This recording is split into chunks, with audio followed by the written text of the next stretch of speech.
여러분, 혹시 곡식 떠낸 소에게 망을 씌우지 말라는 옛날 말씀 들어보셨나요? 오늘은 겉보기엔 그저 아주 오래된 농경사회의 평범한 규칙 하나가 어떻게 자비와 정당한 보상, 그리고 소망에 관한 아주 심오한 윤리적 틀로 변모하는지 그 흥미로운 비밀을 파헤쳐 보려고 합니다. 자, 바로 시작해 볼까요? 신명기 25장 4절을 보면 이런 구절이 나옵니다. 곡식 떠는 소에게 망을 씌우지 말지니라. 대체 왜 일하는 소의 입을 꽉 막아버리면 안 되는 걸까요? 단순히 동물을 사랑하고 아끼자는 의미일까요? 아니요. 사실 그 이면에는 우리가 생각하는 것보다 훨씬 더 깊은 뜻이 숨겨져 있습니다. 이 텍스트의 진짜 의미를 온전히 이해하기 위해 우리는 오늘 4가지 단계를 거쳐볼 겁니다. 먼저 고대 율법의 숨은 의미를 살펴보고 바울의 해석을 통한 일꾼의 권리, 이어서 청교도 관점에서 본 소망과 보상, 마지막으로 오늘날 우리에게 주는 3가지 교훈까지 차례대로 짚어보겠습니다. 그럼 첫 번째, 고대 율법의 숨은 의미부터 알아보죠. 개혁주의와 청교도의 관점에서 보면요, 이 규칙은 그저 단순한 동물보호법 그 이상입니다. 바로 일반은총이라는 아주 중요한 신학적 개념에 깊이 뿌리를 두고 있는데요. 쉽게 말해서 하나님의 다스림과 그분의 세심한 돌보심, 그리고 자비가 단지 인간뿐만 아니라 세상의 모든 피조물에게까지 미친다는 뜻이죠. 한번 상상해 보세요. 짐승이 주인을 위해 땀 흘려 일했다면 그 노동의 결과물인 곡식을 발취해서 조금이라도 주워 먹게 해주는 게 창조 질서에 완벽하게 부합하지 않겠습니까? 하루 종일 일하는 짐승이 나달 하나 못 먹게 입을 꽉 막아버리는 건 생명체의 가장 기본적인 욕구조차 억눌러버리는 정말 가혹한 처사니까요.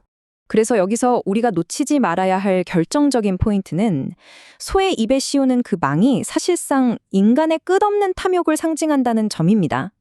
이윤을 극대화하겠다고 일꾼의 권리를 쥐어짜는 행위, 심지어 그 대상이 말 못하는 동물이라 할지라도 그들의 최소한의 권리마저 박탈하는 것은 하나님의 자비로운 성품과 정면으로 충돌하는 겁니다. 한마디로 절대해선 안 될 일이라는 거죠. 자, 이제 두 번째 파트, 바울의 해석과 일꾼의 권리로 넘어가 보겠습니다. 여기서 정말 흥미로운 반전이 일어납니다. 신약 성경에 오면 사도 바울이 고린도전서와 디모데전서에서 이 소에 관한 옛 규칙을 직접 인용하거든요. 그러면서 아주 매력적인 질문을 하나 쭉 던집니다. 하나님께서 어찌 소들을 위하여 염려하시느냐? 오로지 우리를 위하여 말씀하심이 아니냐? 와, 정말 놀랍지 않나요? 여기서 텍스트의 초점이 동물에서 인간으로 완전히 확 전환되는 겁니다. 바울의 논리는 정말 명쾌합니다. 일하는 짐승에게조차 이렇게 자비를 베푸시는 하나님이시라면 하물며 복음을 위해 수고하는 영적 사역자들과 목회자들이 그 노동의 대가로 생활의 필요를 공급받을 권리는 얼마나 더 철저하고 확실하게 보장하시겠냐는 겁니다. 너무나도 당연한 이치라는 거죠. 사실 청교도 신학자들은 이 바울의 논리를 엄청나게 진지하게 받아들였습니다. 어느 정도였냐면요. 만약 어떤 교회 공동체가 복음을 전하는 사역자의 경제적인 필요를 돌보지 않고 방치한다?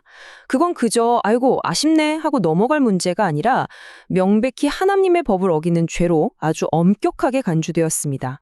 이어서 세 번째 파트, 청교도 관점에서 본 소망과 보상에 대해 알아보겠습니다. 청교도들이 이 2가지 개념을 어떻게 대조했는지 살펴볼까요? 밭을 가는 사람은 풍성한 수확을 얻을 거라는 기대와 소망을 품고 밭을 갈아야 합니다. 마찬가지로 타작마당에서 곡식을 떠는 사람 역시 그 수확물에 기꺼이 참여할 수 있다는 소망을 가지고 일해야 하죠. 다시 말해, 일하는 사람이라면 누구든 자신이 흘린 땀과 수고의 열매를 누릴 수 있다는 아주 확고하고 안전한 소망 속에서 일할 수 있어야 한다는 뜻입니다. 이것은 고대의 단순한 농사법을 오늘날에도 적용할 수 있는 아주 구체적이고 실질적인 정당한 보상의 윤리로 발전시킵니다. 일꾼이 그 싹을 받는 것이 마땅하다라는 이 원칙은요, 공동체 안에서 땀 흘려 수고하는 모든 사람은 그에 합당한 대우와 감사를 받을 자격이 있다는 것을 강력하게 주장하고 있습니다. 일상의 노동을 바라보는 정말 뼈 때리는 통찰 아닌가요? 자, 드디어 마지막 4번째 파트입니다. 오늘날 우리를 위한 3가지 교훈을 정리해보죠. 오늘 이 해설을 통해 다룬 내용을 요약해보면 우리는 세 가지 명확한 지침을 얻을 수 있습니다. 첫째, 모든 생명체를 향한 하나님의 세심한 배려와 자비를 우리 삶에서도 적극적으로 실천할 것.